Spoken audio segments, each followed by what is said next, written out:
Welcome to another edition of the Inspired Stories podcast, where leaders share their experiences so we can learn from their successes and be inspired by how they've overcome adversity. My name is Anthony Codispoti, and today's guest is Chris Chambers. Chris is the founder CEO of the Einstein Bridge. This is a revolutionary research and innovation data as a service request platform where data innovation and research converge to drive unprecedented efficiency and sustainability. Their solution addresses critical data fragmentation challenges while providing organizations with powerful tools to unlock insights and accelerate innovation across industries. More recently, his research and innovation data as a service company was accepted into the Peach Score Accelerator and was selected to advance to the second round of Pepperdine's 2025 Most Fundable Companies. Chris has received co-author credit for How to Survive and Thrive Volume 2, sharing inspiring stories from entrepreneurs and innovators. He has earned recognition on the President's and Dean's list while achieving a 4.0 GPA in his MBA, and is a recognized thought leader, executive doctor of business administration candidate at Pepperdine Graziadio Business School, 2025 Colorado Governor's Fellowship selectee, and advisory council member of the Harvard Business Review. His forward-thinking approach to Organization 6.1 and autonomous operations has earned him numerous industry accolades, including presentations at multiple artificial intelligence summits, nominations by leading technology conferences for outstanding leadership in technology and excellence in technology awards, and selections for features by top business publications, including CIO Views Magazine, Mirror Review, CIO Outlook, the USA Leaders Magazine, and is a 2024 Marquee Who's Who in America honored listee. Now, before we get into all that good stuff, today's episode is brought to you by my company, Addback Benefits Agency, where we offer very specific and unique employee benefits that are both great for your team and fiscally optimized for your bottom line. One recent client was able to add over $900 per employee per year in extra cash flow by implementing one of our innovative programs. Results vary for each company, and some organizations may not be eligible. To find out if your company qualifies, contact us today at addbackbenefits.com. All right, back to our guest today, the founder and CEO of the Einstein Bridge, Chris Chambers. I appreciate you making the time to share your story today. Absolutely. Thank you so much. Now, look, if all this business thing aside, I need a spokesperson, I need a PR person, I know who to come to. Thank you so much for the introduction. That's my pleasure. Let's jump right into it, Chris. So you've got your hands in a lot of different things right now. Kind of paint us a picture. What's the larger goal that Chris Chambers is driving towards? Absolutely. So it came about during my acceptance into Pepperdine's doctoral program. One of the things, I'm coming into the mid part of my MBA. I'm trying to figure out what's next. And I had never really thought about whether I was going to do a PhD or a doctorate, but it just became the natural next step after I set the goal of getting a 4.0. So there was accounting was that class. Like if I get past accounting, I knew I had it. And I got a 95. I was like, oh, it's over. So I started thinking and did some research, and I was trying to figure out really what is the fundamental difference between a PhD and a doctorate. And I came across Pepperdine University, and they basically explained an MBA takes current knowledge, they're building emerging leaders into current companies. A PhD takes theoretical, so they're pushing the boundaries of what people think is possible. A doctorate in business administration is going to be creating practical knowledge for those leaders, those MBAs and other leaders to implement. That difference was fundamental. And I was like, wait a minute. So if you choose a PhD, you're going to be engaged in theory, but it's not necessarily rooted in any practicality. If you take a doctorate, you're in practicality, but you're not pushing the boundaries of what's possible.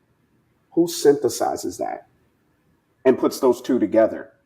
How do we accelerate the innovation curve by meeting practical knowledge holders, theoretical, pursuers, and then organizational leaders and executors? That's the missing piece. Because what I saw in the market, and it was interesting, I was talking to a potential investor, and he said, Chris, the first thing I went on your LinkedIn profile, the first thing I thought was, oh, this guy's an academic. He's a reader. And it stunned me. I was like, And he was like, no offense, but academics typically aren't executioners. And it was at that point I realized I had to build the Einstein Bridge. Mm. Okay, before we get into Einstein Bridge, and I want to hear more about that, a couple of things first. I'd be curious to hear about your recent transition from CEO to venture partner at Iron Key Capital. Absolutely. No, I absolutely love what IronKey is doing out in the Web3 and the AI space, especially around startups, seed stage startups. If you're looking for an investment and you're looking to sustain an investment and hold it over a longer period of time, seed stage companies on average are outperforming even the S&P 500 and doing fairly well. You're talking about maybe a 14% return with the S&P 500, where if you have a seed stage, diverse portfolio, you could be earning 25% returns. So it's definitely an area where you're going to have some ripe opportunity to park assets and have them grow over a longer period of time. Moving into venture partner for me was just the next evolutionary step. I came in as a strategy advisor, was helping the CEO and founder kind of make it through a transitionary period. Anytime there's a lot of growth, there's a lot of room for a lot of noise, a lot of process, just a lot of redundancy. And so I stepped in the CEO spot to help kind of eliminate that redundancy, rebrand a couple of their assets, to kind of lead the team towards a more unified, cohesive goal. And then was happy to move into the venture partner after we got accepted at the Einstein Bridge into the Peach Score Accelerator. So say more about the 25% returns that are possible with seed stage companies. As an outsider, I think of seed stage and I think of somebody who maybe a company that's not generating profit, net revenue yet. Where would those greater returns come from? Absolutely. I'm going to give you three examples of seed stage investors. One is named Mike Markkula. He was the seed stage founder or investor for Apple. People don't know that. If you watch the Steve Jobs, dramatization with Ashton Kutcher, he's the guy that showed up in that yellow Corvette when they were all outside in front of the home. He gave Apple the seed funding necessary, so he owned at one point a third of Apple. Now, remember Steve was fired and he came back. He got moved out of the board. He relinquished his shares. But that's one example. A third of Apple today is worth $1 trillion, right? But at that time, I think he wrote a check for $90,000, seed stage company. The second one is David Marquardt. He's the seed stage funder of Microsoft. Now, I want you, it's great right now. I'm using a PC. You're probably using an iPhone. You're like, yeah, Chris, those are the big names out there, right? But these companies weren't that at that time. They weren't what they are today. They were just companies in somebody's garage, literally, with Microsoft and Apple. So David Marquardt was the seed stage funder of Microsoft and ultimately became a very successful venture capitalist. The last one is Peter Thiel. And that's somebody, I think a lot of people may recognize that name. Peter Thiel was the seed stage funder for Facebook. So he put $500,000 into Facebook. That stake when they went to their IPO was worth $1 billion. The reason why seed stage companies end up making a lot of returns is because you get a lot of the company in the early stages. So in an early stage venture, you typically are betting on a couple of things. You're going to be either betting on the promise of the idea, meaning you fundamentally believe, hey, if they actually can create this and bring it to market, it's going to have a lot of value. I have a gut feeling this is going to do very well. Or you're looking at the team and you're saying, you know what, this collective group of talent, they definitely can get their act together, especially if they're aligned behind a mission. That secret sauce is when you have a great idea and a great team. And then, of course, it's market timing, right? A great example of Microsoft Zoom versus iPod. Why one succeeded and one failed, or Amazon phone. We love everything Amazon does, but we didn't like their phone for whatever reason. So it's not to say that these ventures are not without risk, but ultimately because you're getting an early, think Shark Tank, right? I'll give you $150,000 for 20% of the company. The company's valued at, let's say, $500,000. Well, the next round of funding, that company could be valued at $5 million because they've made it to $1 million in annual revenue recurring. Your stake just went up 5x. So we're talking, certainly higher risk, higher reward, kind of longer term. Like you get in early. If you get in at the right venture, the returns can be really big, kind of long term. Yes. So let's talk about your publication, How to Survive and Thrive, Volume 2. You're spotlighting stories of entrepreneurs. I'm curious, two things, actually. First, let's start with how did the idea to get involved with this come about? Okay, so one distinction here, that is actually the founder of Reebok, who is the author. And so what they do is they have this program called One Golden Nugget that they go out and they reach out to entrepreneurs like myself who want to share a golden nugget, something of nugget of wisdom, a kernel that they want to share with burgeoning entrepreneurs. And so I ended up on the One Golden Nugget podcast, and they really loved my story. My contribution is you have to embrace the turn back moment.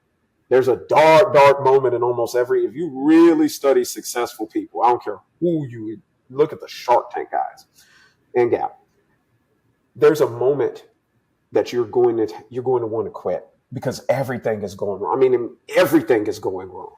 And in that moment of darkness, there are two options. You can guarantee that it will never happen because you quit, or you can step forward and the possibility of it happening remains. So you have to either bet on the certainty of never making it happen or the possibility of it potentially happening. Which is greater for you? Say more about that darkness and maybe what you came to understand about that from some of the Shark Tank folks.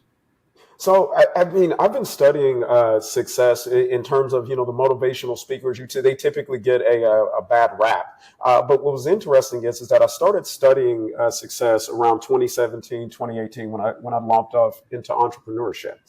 And what I found out is that almost everybody had an incredibly difficult uprising to success. I mean, John Rockefeller had a moment where he almost lost everything. Andrew Carnegie almost lost everything. I mean, you read Napoleon Hill's Think and Grow Rich. You're going to find incredible, almost cyclical, almost programmed, like a computer program. Nearly everybody, Elon Musk, Tesla, and SpaceX both faced death early on in his tenure. There is an incredibly dark moment that I think is programmed into the journey of success, because when you push past that moment, what is given to you are riches and resources beyond any person's wildest dream. But what you often hear, I don't care if it's Steve Harvey, I don't care who you're listening to, they will say, I just never gave up. I just never gave up. Mark Cuban talked about the fact that he was down to $940. A funny story. Okay, so he really likes telling this story, so I'll shorten it. He was living in 6 people to an apartment. He had this Nissan that he was driving with a hole in the floorboard. You had to put a quarter of oil in it to drive every 60 miles. And the funny thing was that he got a job as a software salesperson. And his boss, he loves to say this, Michael Humecki, and he even spells it. It's funny to hear. So Michael Humecki is the owner of the company, and Mark is like, look, I've got a $15,000 sale. It'll give me $1,500 so I can get out of this rat hole apartment. He wanted to go, so he was like, I got to do that. But his job was to open the store. Long story short, he made the decision to go make the sale. Now, he brings back a $15,000 check and gets fired. That's an incredibly dark moment. And what Mark did then was he went and found one of his customers who liked him and just said, hey, look, I need $500, basically sold him on investing $500 to help him get the software. And that became Micro Solutions, that then became Broadcast Network, then that became Dallas Mavericks with billions of dollars. Damon John on the show, he was down $1 million in inventory. He had like $500 in the bank. And he said he was working out at his mother's house. He says his mother was like, I'm going to take an ad out in the newspaper. He was like, Mom, that's the stupidest idea, but whatever. She took an ad out on the newspaper, $1 million in sales, but low on cash. 20 investors reach out. 3 of them he met with. 1 of them became his mentor today. And you just go over and over. The founder of Kind, same thing. He was like, I was down $1 million. I had almost you're talking about basically days from death's door, and they just kept going. And that's the cycle that you see across all successful people. So you made the comment, it almost seems like it's programmed into the path. You believe that? Like it's sort of hard, if not impossible, to kind of get to the top of the heap without facing just death's door, like adversity that seems insurmountable. Well, I mean, if you're a James Brown fan, you remember the song "Paid the Cost to Be the Boss"? right? Paid the cost. You have to pay that cost. You can take it in biblical form. How do you get to King David? Well, you start off in the field, you have to slay your Goliath, and then ultimately you've proven your worth. It doesn't matter what area you're in. We can get it at the religious sense, we can get it at the societal sense, philosophical. You can go through Greek mythology, Roman. I don't care where you look.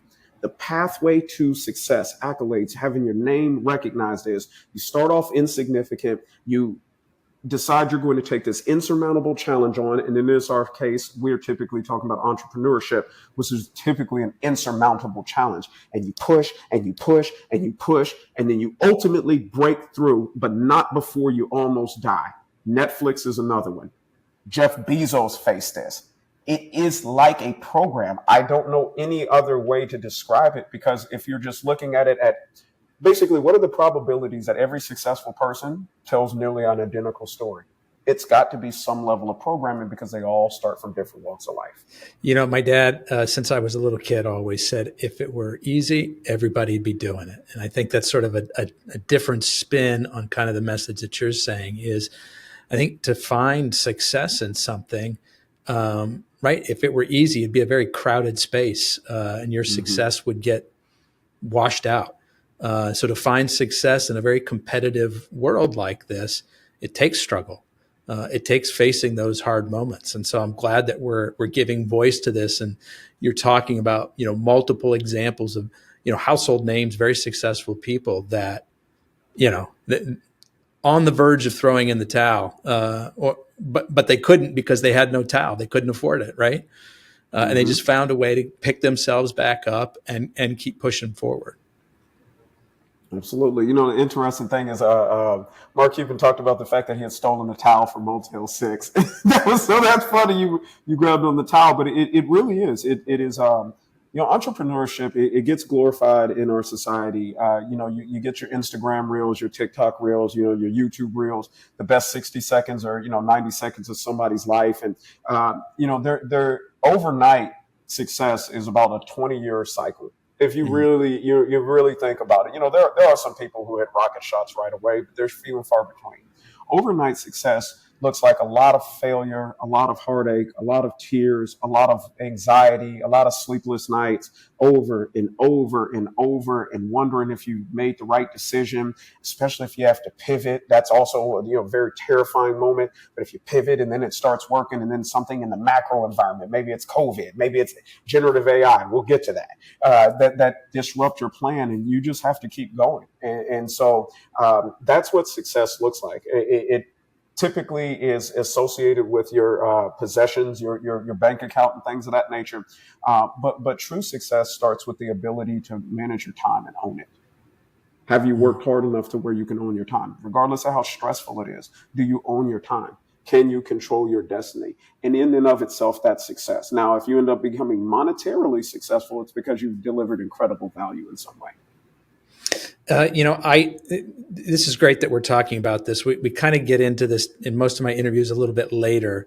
But since we're here, I'm going to go ahead and ask you the question, Chris. What's the hard thing that you got through? How'd you get through it? What'd you learn going through that process? Oh, man. Okay. So I had spent 16 years in corporate America, moved up to a business engineer, really thought I knew my stuff, right? I did to a certain degree in corporate America, because I'm being handed a budget. Here's a $60 million P&L, manage it. Great.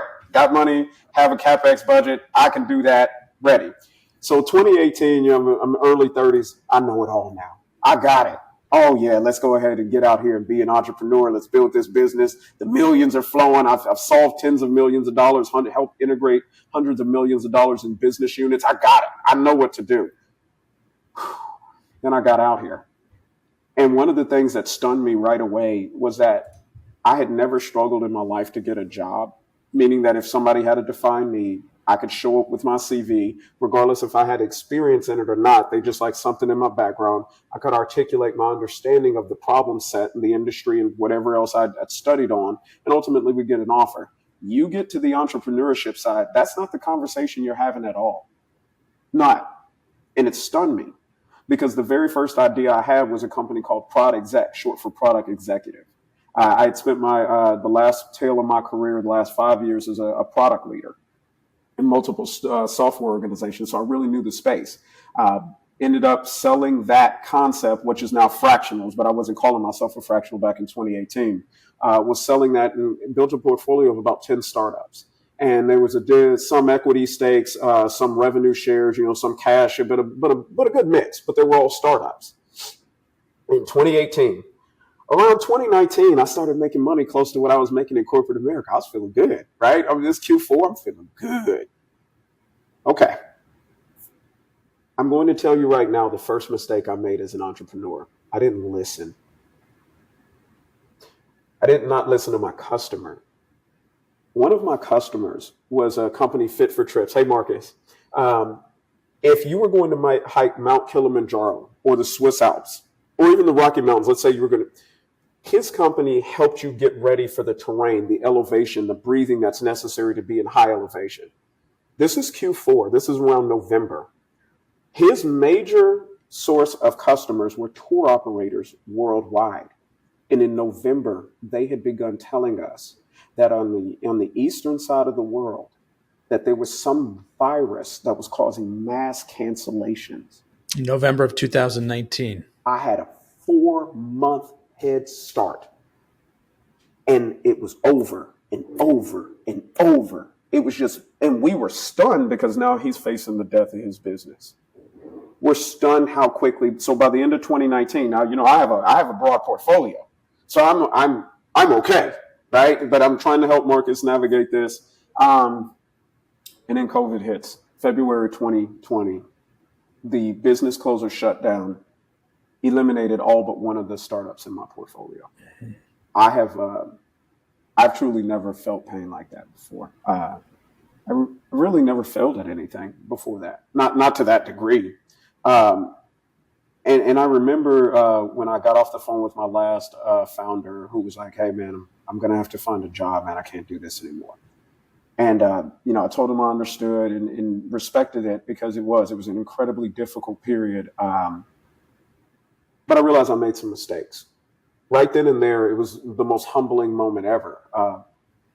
Because in hindsight, I can tell you about the November phone calls that I had the 4 months. The reason why I didn't pay attention to that is because I violated a principle of business, pestle, political, economic, social, technological, environmental, legal. That was an environmental change. COVID was an environmental macro phenomenon that was happening. It was spreading like wildfire.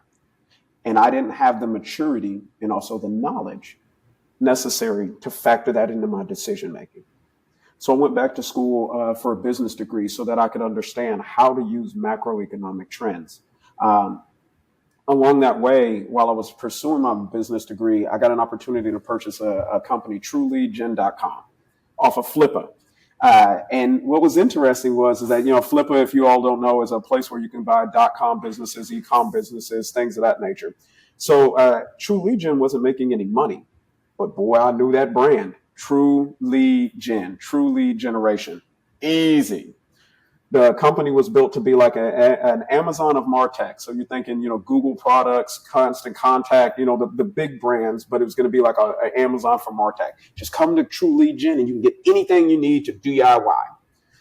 I ran about 400,000 outbound emails across 17 product verticals. And again, we're talking about the product teams, the marketing teams that are building this collateral at Google, Constant Contact, HubSpot, had extraordinary open rates and extraordinary click rates, but no conversions. And it stunned me, right? Because I remember reading the Constant Contact one. It was like a 73% open rate for the Constant Contact themed campaign and like a 35% click rate. I mean, extraordinary. And I thought to myself right then and there, I was like, wait, I've seen this pattern before. 3 times in my career, I left being $1 million producer in terms of revenue for a smaller competitor of a Fortune 500 company and bombed. We're talking about direct, 1-to-1. AmeriQuest to First NLC, bombed. I went from doing $10 million, $11 million in 9 months in sales. First NLC comes, gets me. They ask me if I'll do the same thing for them. They pay me, and I'm young. I'm like 19 at this point. You'll get 4x the money. I'm like, that's a no-brainer. Nobody's picking up. AmeriQuest is the most well-known mortgage company at that time. Insight to GHA Technologies. Insight is a Fortune 500 company who had just implemented the most technologically advanced stadium at that time, the Arizona Cardinals. Robert Half to Genuine, and that was the last time I needed to see the pattern. Robert Half is the most well-respected, or one of the most well-respected companies in America. Genuine was a smaller competitor. All 3 times they offered me more to do the same amount of production, but I didn't recognize something until later in life. What was that? When I saw the brand, it was brand. When I saw the Constant Contact performance but no conversions, I was like, but Constant Contact makes money. I literally Googled how much annual revenue Constant Contact made, divided by 365, then divided that by 24. I was like, if I spend an hour reading this and trying to figure it out, Constant Contact has made X number of dollars since then. So it's clearly not Constant Contact's issue. It's true lead gens. And I was like, okay, I'm in trouble, right? So I purchased the brand and I paid a premium for it. I'm trying to figure it out, and I'm getting to the broader point of the struggle, because I'd already lost a business portfolio to COVID. So in this particular case, I was like, well, I automated my business development position at Robert Half in 2010, and I made millions of dollars in gross margin for the company. Staffing industry really respects Robert Half's name. So here's what I'll do. I'll find the best-in-class LinkedIn automation tool. I'll socialize that story. When I sit down with the people, number one, I already got you because you came through automation. So I've proved the automation works. This is 2022. Now, all I have to do is explain to you what I did for Robert Half and how I did it. I ended up closing 60 customers over the next 12 months. The assets started at a valuation range between $7,000 to $32,000. And by February of 2023, I got excited because I was tracking with Founder Path, and the valuation had risen to $787,000 to $2.5 million. So there's like 4 buying categories. So I was like, whoa. I couldn't believe it. I was like, whoa, this is, you don't get that kind of appreciation for anything other than California real estate, right? So I'm a California kid. It's time to get ready to sell. But I had Founder Path do an assessment of the business. And one of the risks I had was that it was a month-to-month business. So I prided myself on being able to retain people by selling them every month, right? Because you could just walk away. So I had to close my customer I felt good about that, but business was an extraordinary risk. Okay, let's get to it.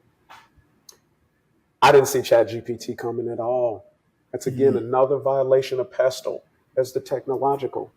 See, to be fair, Chris, you're saying I didn't see ChatGPT coming. I didn't see COVID coming.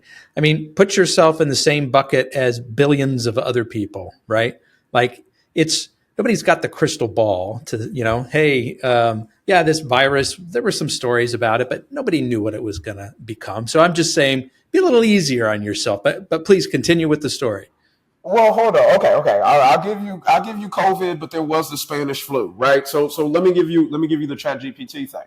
In 2013, I was in an oil and gas consulting engagement with Saudi Aramco, some reservoir engineers. They were describing 4 key indicators off of a well, and they wanted to stream those into a big data set so we can figure out how to reduce the well health or the well maintenance costs and extend well life. I recommended that we use those 4 key indicators, big data, advanced analytics, and IBM Watson, who had just smoked humans on Jeopardy. IBM Watson was the first generative AI application out, and that was in 2013. So I knew the technology was there. What I didn't realize when I say I missed it, ChatGPT, is that what my business was built on was my ability to understand nearly instantly any industry or any market, any position. So really what it boils down to is that I was really good at crafting high impact messaging that resonated with anybody. You could be in bioinformatics. Now I go from bioinformatics to construction. You go from construction to Salesforce CR. It didn't really matter what the industry was. I know how to speak to people at a fundamental level. And my messaging was high performing. But then when ChatGPT shows up, it's me in a box. Why would you pay me a premium for my ability to craft high performing messaging if you could pay $20 to something that reads the same? See, the biggest thing is, and we're learning it later, but it read the same, right? So I'm verbose. I was delivering verbosity in automation before anybody else was, because if you haven't noticed by now, I'm verbose by nature. This is truly who I am. So I was giving people the ability to take my verbosity and deliver it to their customer. Basically a blurb of an insight of how well I understood the market, or in their case, how well they understood the market, so they could get a meeting.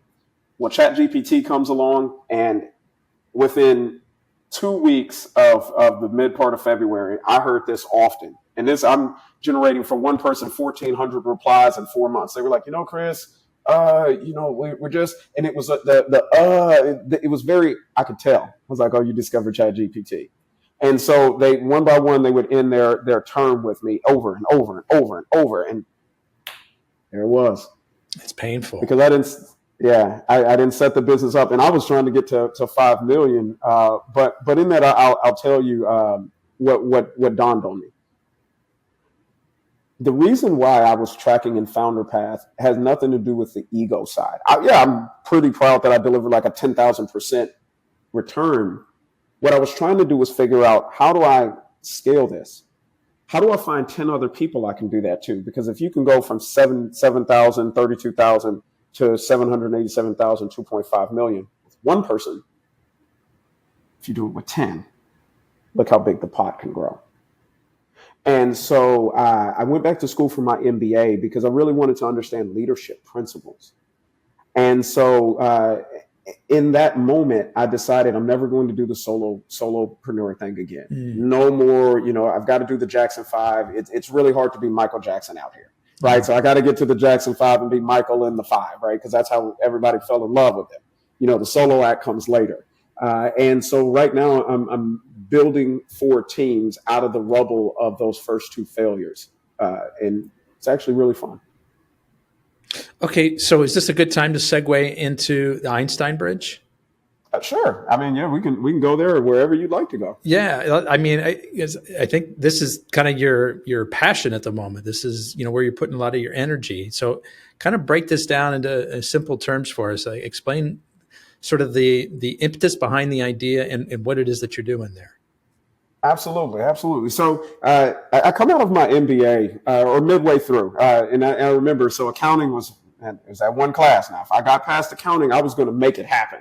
And I shot for a 4.0, not because I think anybody cared about it, but it's because you have to set goals. One of the things that's really interesting about the physical world in a gym or the academic world is if you set a goal, you can achieve it through just sheer work. Now, in the professional world, it doesn't work that way at all. It doesn't matter. You can work hard, and never make your goal, never get promoted because maybe your boss doesn't like you, or maybe your organization there's a lot of reasons why you can't reach your goal in the professional world through sheer hard work. It's a lot of luck, a lot of networking. But in my MBA, I was at the point where I wanted to know what was next. And I Googled, what is the difference between a PhD and a doctorate?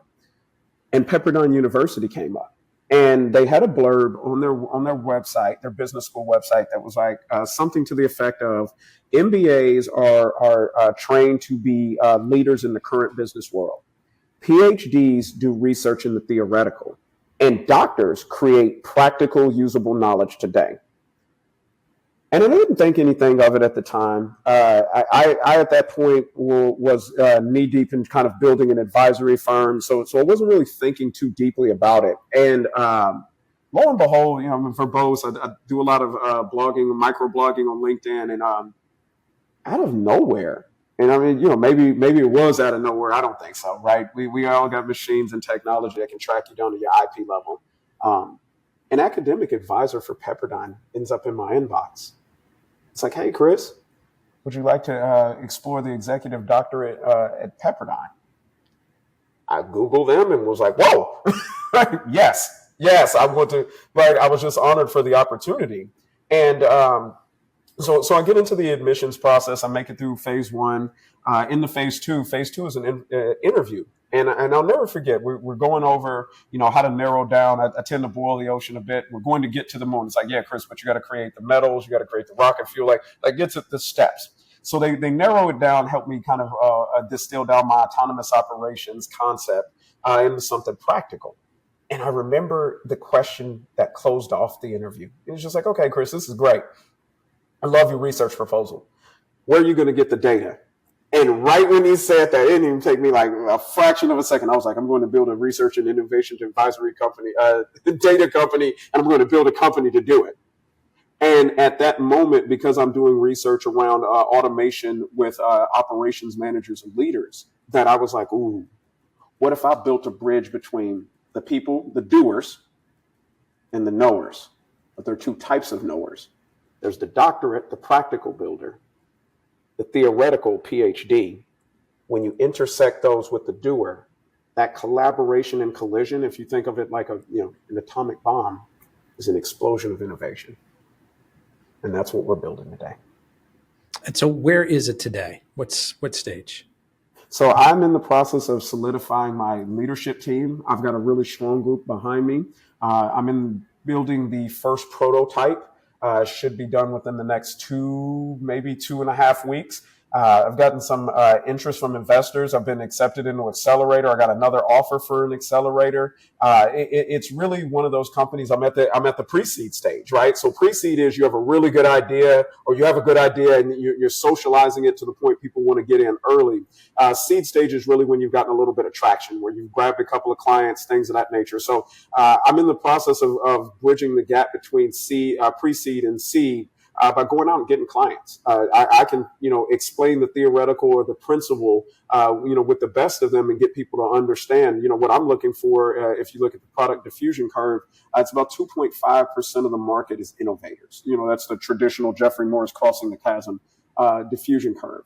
And then another 12.5% are what they would call early adopters. They get in early. So it's about 15% of any market that will really get behind the principle. But the innovators, the people that will make that jump, are about 2.5%, which is why we went research. Research and development is a tax deductible thing for a business to engage in. And so what that ends up doing is it moves us out of the bucket of consulting. And the types of engagements that we can get into are research and development, which ultimately could be tax deductible. But I'm not a tax professional. That's not tax advice. Right on. What lessons can you take from some of your previous ventures in lead gen, et cetera, and parlay into what you're doing now to kind of try to get some of those early customers? I think it's really not building for yourself. In each of the two previous ventures, while I had moderate success, if you want to call it that, they were all built for me to be a one-person Accenture. That was my goal. When I came out of corporate America, it's like, I'm going to be a one-person Accenture, and I made that goal. I had no idea the flaw in that goal until I went through it. And I think that's really the biggest thing. The other thing is that those previous ventures also gave me a lot of content, right? I can tell the story authentically, and it has helped me as I socialize the story to get fairly well recognized for some of the things that I've been doing, from an innovation in that perspective. And so it's helped me gain a little bit of notoriety. And with that, and I shared this with you pre-show, but I'll share it with people. I was driving to Colorado from Houston. It's about a 16-hour drive. I decided I'd never watched Shark Tank a day in my life. And we're talking about just this past Wednesday, last week. Never watched it. Decided I was going to play it for 16 hours. And one of the things that kind of humored me a bit was that Mark Cuban and Kevin O'Leary. Now, Kevin, he had just sold a $4.2 billion valuated software company, right? So Mark Cuban's a famous billionaire. They're kind of bickering. And Mark Cuban goes, yeah, man, money's all the same, but your name and my name, it's not the same. And if you know Kevin O'Leary, he's Mr. Wonderful. And I thought very, very deeply about what he was saying. And what he was basically saying is that there are a couple of ways to do it in life, but one of the ways that you really get out there is if your personal brand is incredibly well respected and well known. It is one of the things that allows for you to command opportunity for others. And that's what Mark Cuban does. And that's what I'm doing now by going about the business of building the Einstein Bridge. Mm. A comment you made to me before we went live with our interview here is that you're hacking the machines. What do you mean by that? So it's not a coincidence that we came into contact. So I'll tell the story really quick. I have always been somebody who wrote to the 3,000th character. And I know it's a 3,000 character limit. I'll just write all the way to it. Sometimes I have to chop, I'm going to get to that very last character. Whether everybody reads it or not, I'm only looking for a certain type of reader. Here's what I didn't realize. At a certain point in life, in probably the last 3 years, the readers are machine learning. They're algorithms. Because as I continue to tell my story, all of a sudden it'd be near instantaneous. Like I'll write an article about some innovation that I did back in my lifetime, and then I'll get an email that says you have been selected for. And then I remember when the Harvard Business Review selected me, and I was like, that was new. We live in a world of machines, and everything is machine learning. The machines are listening and they're reading everything that we do. And so one of the things that I found out is that if you really can write well, if you can write, one thing is you have to have the background, right? Like GPT, you can't GPT your way to 17 years in the field. Like you have to have been there and done it and walked the war stories. But if you're diligent about it, the universe will find you, and it's because of machine learning. What about machine learning and AI would the average person find surprising? What aren't we getting or seeing that is either already happening or just around the corner? Okay. So for the average person right now, AI begins with ChatGPT in November of 2022. There was a chatbot, a virtual psychotherapist named Eliza, produced by Stanford and MIT in 1967. Artificial intelligence is over 70 years old. Expert learning systems. IBM Watson. Many people don't know about IBM Watson because it's too expensive. IBM Watson, if you go and you Google IBM Watson and Jeopardy, what you will find is in a general knowledge competition where the rules are you get a statement and respond. The answer is in the form of a question.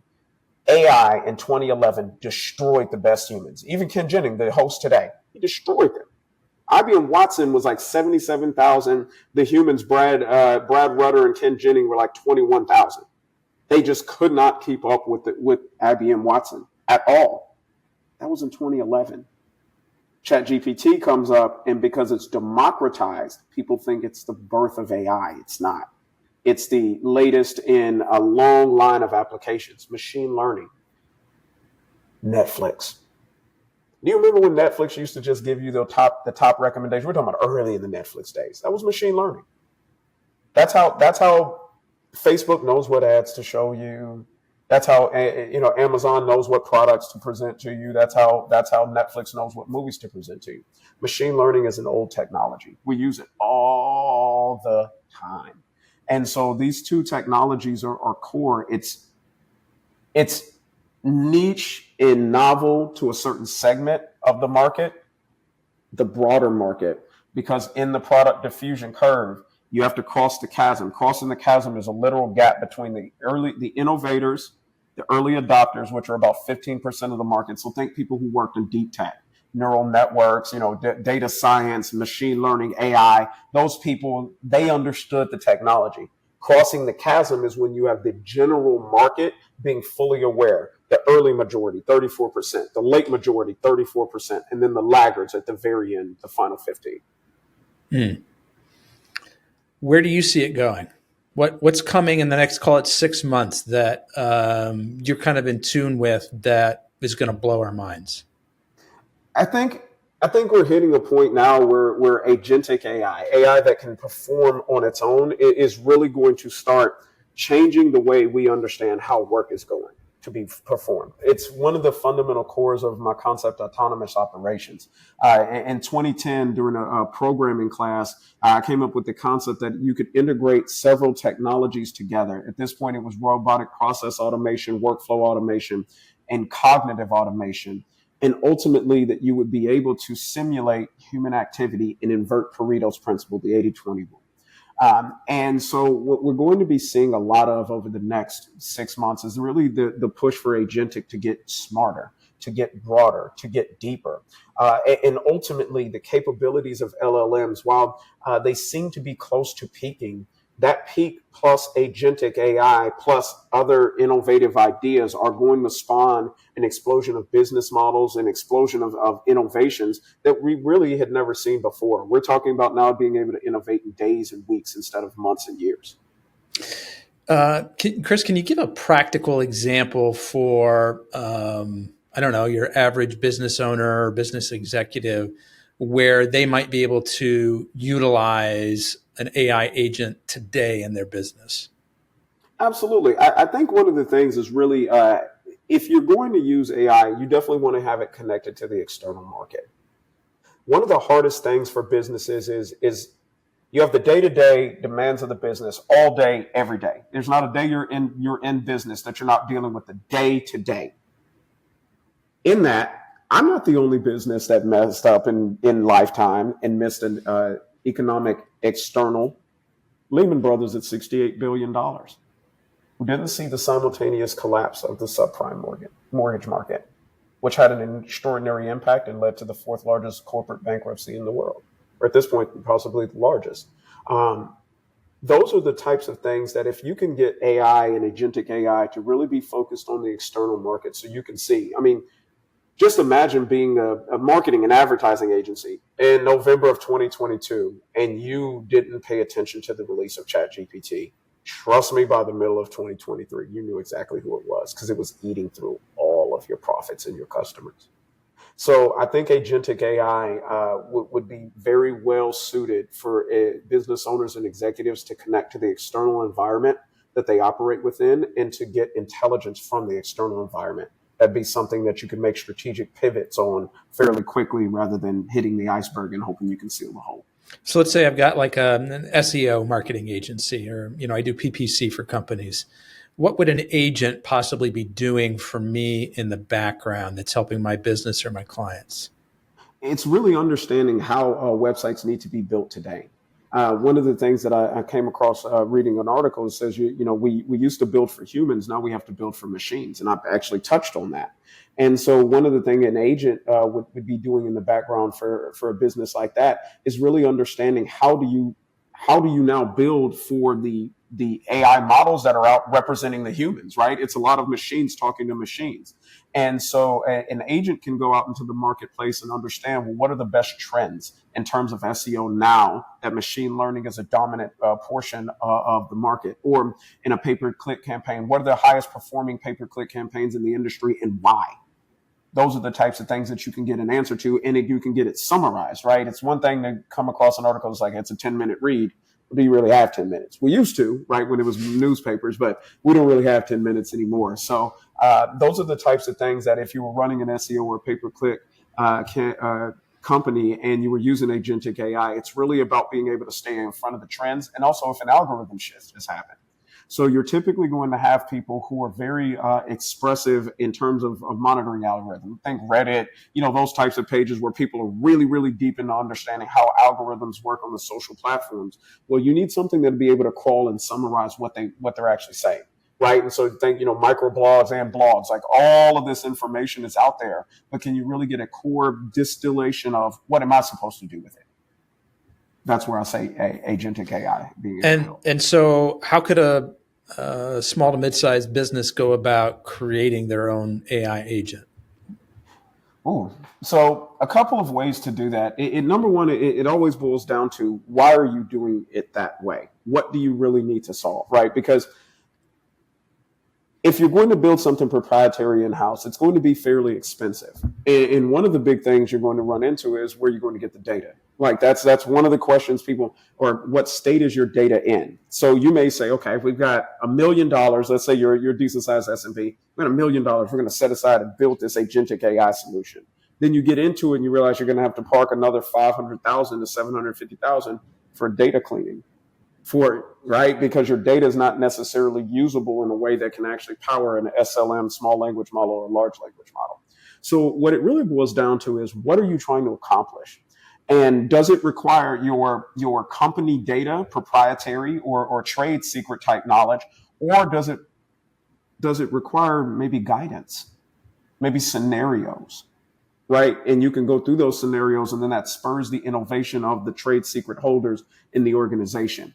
It's always a gift and a curse. But if you are going to go down the path of building your first model, you're going to have to start with the data. And so what you want to do is you want to have a consultation with somebody who really understands how data is structured and whether or not your data is in a form that's usable for an AI model or agentic AI. So when we're talking about these AI agents, like I think, tell me if I'm right or wrong here, with the $20 version of OpenAI, ChatGPT, you can create your own agents that will do X, Y, or Z for you. Is this what we're talking about, or are you referencing something that's kind of operating at a different scale? Well, I think it just depends on what you're trying to solve, right? So I'll use OpenAI. So one of the things that OpenAI does an incredible job of, but it's also to our detriment, is it shows us the wonders of generative AI, but I'll break it down in real math terms. So I was doing some research on the AI models when they first came out, trying to understand the difference between the models across Claude, Gemini, ChatGPT. And I asked one of the models, I said, I always hear the term 175 billion parameters. Can you equate that to me in terms of volumes of encyclopedias worth of information? Just so I can understand human equivalency. Said, sure, Chris. What that means is that I have access to 52,500,000 volumes of encyclopedias worth of information. That's OpenAI and all the work they've been doing. OpenAI has been around a very long time building that knowledge base. That is not how an AI project will start at a company who wants to build a proprietary model. And that's the delta. And so what it boils down to is, do you need the information now, or do you need the competitive edge? That's really the line of demarcation. If you're looking for a competitive edge, then you're talking about creating an AI model that expands your organizational capabilities. If you're looking for the answer now, as long as you're not exposing company data, you generally can use an out-of-the-box GPT or Gemini.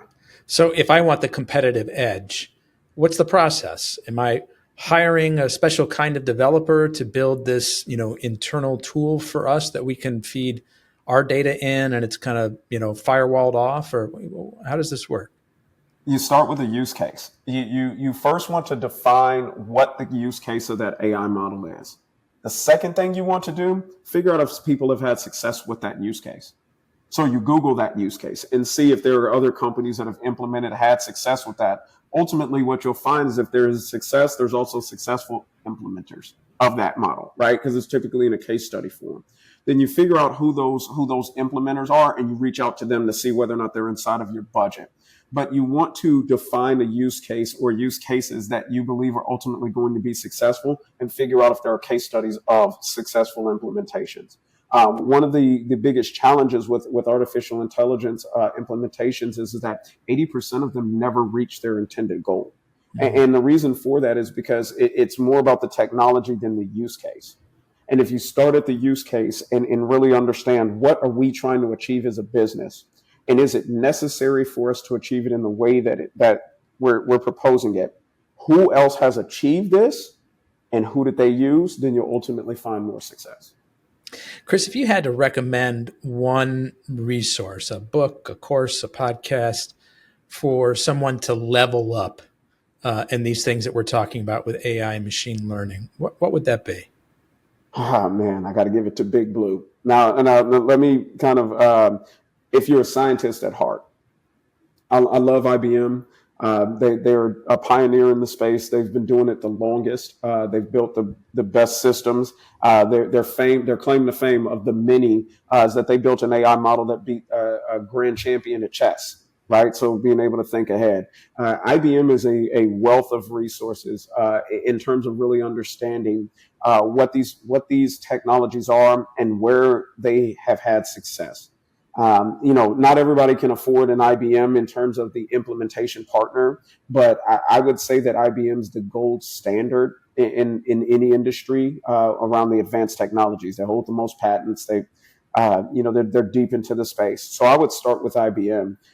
If you're looking for like a less sciencey way and you want to have some fun, really understand it, I would YouTube Mark Cuban in AI. He does a very good job of explaining AI, relating the concepts in a way where you really get to kind of some of the baselines of what AI is possible. I like him to be able to kind of broker the conversation if you don't want it at a science level.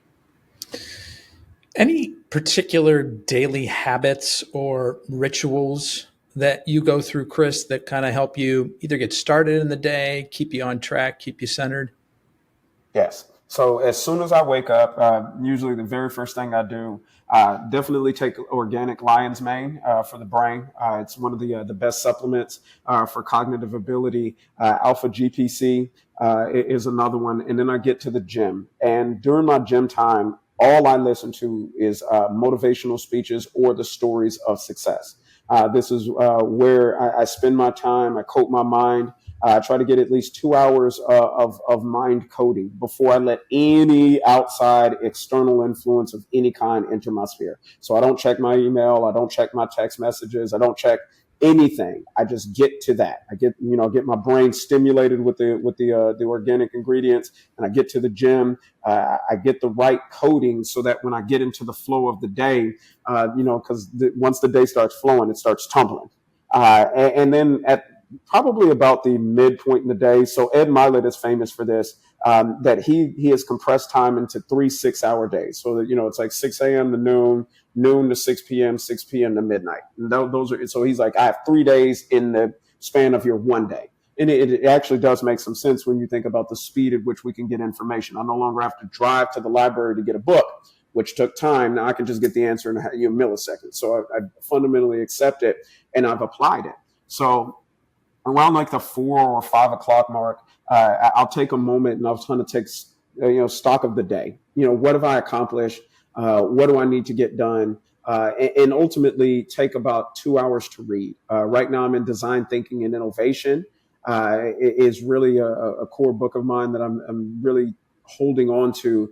And then of course, Think and Grow Rich. You can never go wrong with that as a master principle. Get my 2 hours of reading, and then around the 7 o'clock mark, you get back after it, and you really just try to push that pedal to the metal home, because this is a full contact sport. It's 24/7. There's when you achieve work life balance, it's because you've balanced your bank portfolio. Right, that's when you really achieve work-life balance. So you work till you get it, and then once you get it, you remember the days that you had to work so hard to get it. I like especially the morning part of that. I'm curious, where do you find the motivational speeches or the success stories to listen to? I love, so Evan Carmichael is a really good resource that he aggregates them. Your 10 rules of success. You can find it on Michael Jordan. You can find it on Kobe Bryant. You name the business persona. Bill Gates is Steve Jobs. He's really, really good aggregator. Ben Lionel Scott is another one. He's got really, you use like a Evan Carmichael when you want to understand principles, right? They're going to be communicated to you in a very serene, direct mode.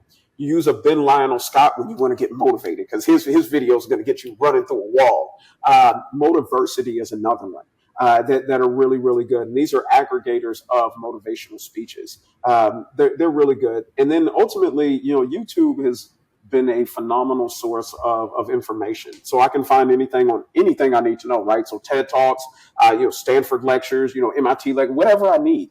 So I would say that YouTube is a great resource for that. But ultimately, if you find a great podcast across Spotify, I love Neil deGrasse Tyson. So those types of Spotify is a good resource as well. But I prefer YouTube. Okay. Chris, let's say you and I reconnect in a year and you're celebrating one thing. What is that one thing? Ooh. That I broke through for others. The whole purpose behind the Einstein Bridge, I kind of ran over it, so I'll give you a little bit more of what it meant to build the bridge. Is doctorate and PhDs, once they complete their research and they've got their credentials, they still have to go out and monetize. And that's typically not what they've been taught to do. They've been taught to research, they've been taught to grow. So there's a challenge with the academics, and then there's also pushback in the doer side of the market, right? The executioners who are like, well, all you do is practice theory. And so what I wanted to do is create the largest decentralized network of researchers who can all contribute to an operations database, the operations data repository that combines their ability to contribute from a research perspective. We use a blockchain so that we can have proof of work. So anybody who contributed to a particular data set that ends up being consumed by the doers gets paid for their contributions. And so what I wanted to do was create a way for the researchers of the world to be able to profit off of their research, off of their capabilities. And so part of the Einstein Bridge is building that basically that economic model, that ecosystem where PhDs and your doctorate level researchers can come in and they can contribute to a knowledge base. We commercialize that knowledge base, we get it sold or get it licensed, and they share in the profits because the blockchain ledger shows that they were part of the contribution of that data set. And then it just becomes a circular economy where I've got my researchers creating the information. And in the middle, of course, is an artificial intelligence, agentic AI, and other technologies that are helping my doers do more. And so that's really the big thing. So I think a year from now, what I would be celebrating is the fact that I created a lot of opportunity for doctorates, PhDs, operations leaders, and managers. I like it. Chris, I've just got one more question for you, but before I ask it, I want to let people know the best way to get in touch with you or follow your story. What would that be? I'm pretty heavy on LinkedIn. LinkedIn is it's one central source of truth typically on a human. So you can check me out, Chris Chambers, MBA. I should be one of the onlys. But if you need an additional keyword, check Pepperdine. Okay, great. And we'll include a link in the show notes for everybody. But last question for you, Chris. Looking ahead, do you foresee a major shift in how venture capital firms are going to collaborate with AI-driven organizations?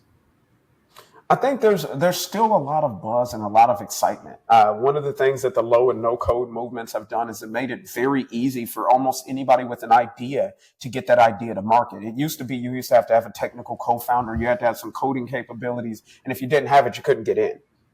And so I could see venture capital continuing to put money behind AI companies because low and no code will give more ideas birth, right? At the end of the day, AI, computer science, whatever, they're all mediums of delivering value, right? Value hubs, value, customer value, all around whether or not there's a value consumer and is there a value hub. And, Amazon consumer, Amazon marketplace, right?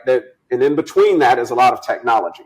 So this is going to be an incredible time that venture capitalists are going to be looking for the idea creators in the world to leverage AI because people just love the term AI, right? You don't really even have to be a true AI company. You can just have AI in your company name or something about it being AI driven, and people love that. And so the other thing AI is going to do is because of the speed at which these machines move, we're going to see an extraordinarily fast shifting marketplace, right? So venture capitalists are going to have to look at their portfolios and rebalance them often because there's always somebody coming out with a new AI thing, right? And that's one of the core reasons why my autonomous operations concept, generative AI and agentic AI are one of 8 technologies that we are integrating together to power the operations of a business. Operations being product operations, marketing operations, technology operations, business operations, finance operations, customer service. There's a lot of operational components to a business.